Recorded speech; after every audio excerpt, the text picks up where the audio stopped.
I think it was Bret Hart who once kind of described a wrestling show as it's a bit like a menu, and you have to Yeah. have the different courses. And if you have 3 hours of people being thrown through tables or 3 hours of technical masterclasses, it just gets too much. Like for me, sometimes watching, and not to bash them because I love the product, but like for example, sometimes I might watch an AEW show, and I might get a bit burned out by the kind of pace of match after match after match. Yeah. You need the light relief. You need for segments. You know, it can go too far the other way, and arguably it did during the Attitude Era. But you need for balance, don't you? And I think what you were bringing was a lot of that balance.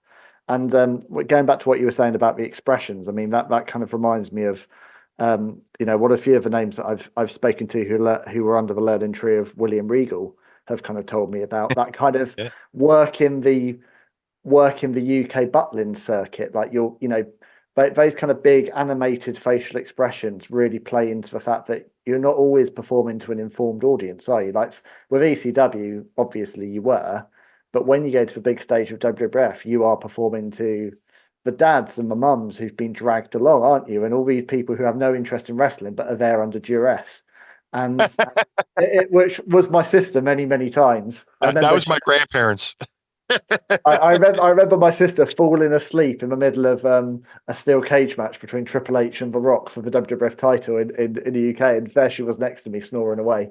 But there's a really important role there, isn't it? And it's not just the comedy and the light relief, but also just kind of connecting with people emotionally and giving them something beyond the wrestling. And I think that's something that you were always great at.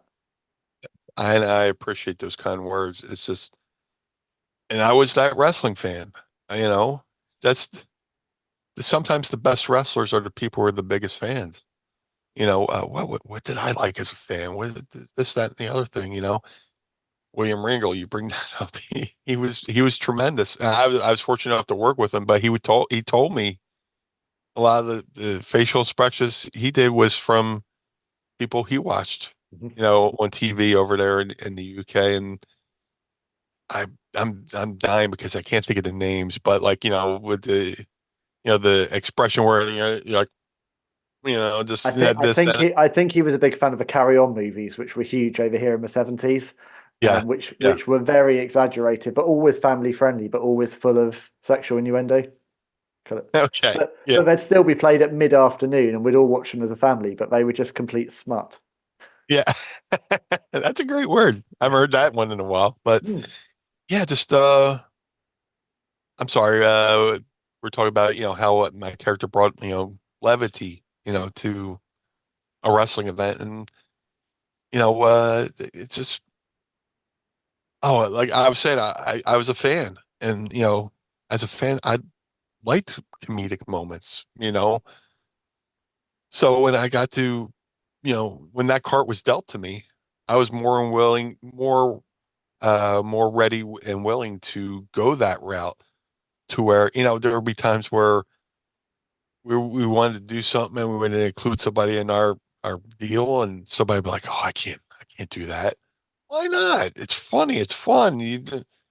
I'm a serious wrestler. Get out of here. I'm trying not to swear, but yeah, but there's people who got in on our act and had fun. Yeah. Just so that we were the fun. We were the dog and pony show, as Raven liked to put it.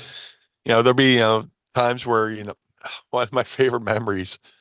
We were at the Lulu Temple in Plymouth meeting, which is 20 minutes outside of Philly, and I'm Colonel Meanie, and I want to see Stevie as Baron von Stevie. We're doing our promo, and Raven's in the corner, sitting in the corner, like, the Jake the Snake pose. And I glance over and I see Brian Lee lean into Raven, and just whispers in his ear, and you just see Raven, who had all his hair in his face, and you just see his shoulders going like. And what's the language parameters on here? Can I Oh, say? say what you need to say. It's all good.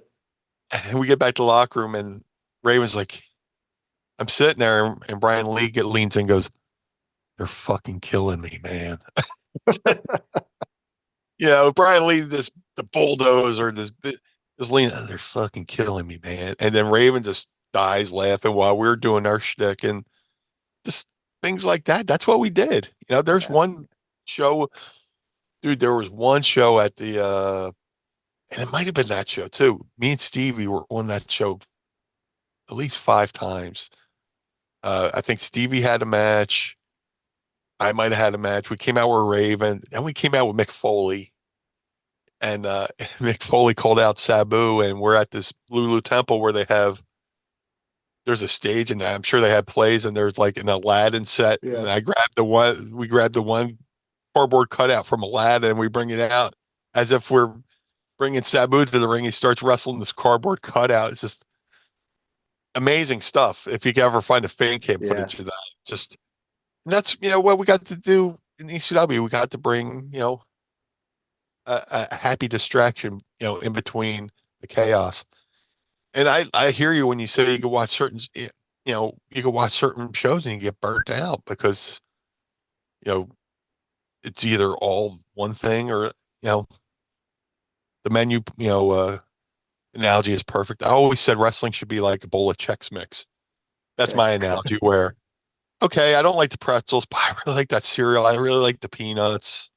I'll take the pretzels and throw them over my shoulder or whatever. But you get this whole thing put together like a buffet. Pick and choose what you like. yeah, All right, this match is on. I'm not too excited. Maybe I'll go.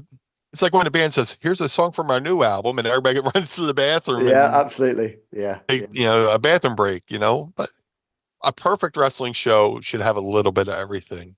yeah, it should. Peaks and valleys. And bring them up, bring them down, and then work to the grand finale in the main event.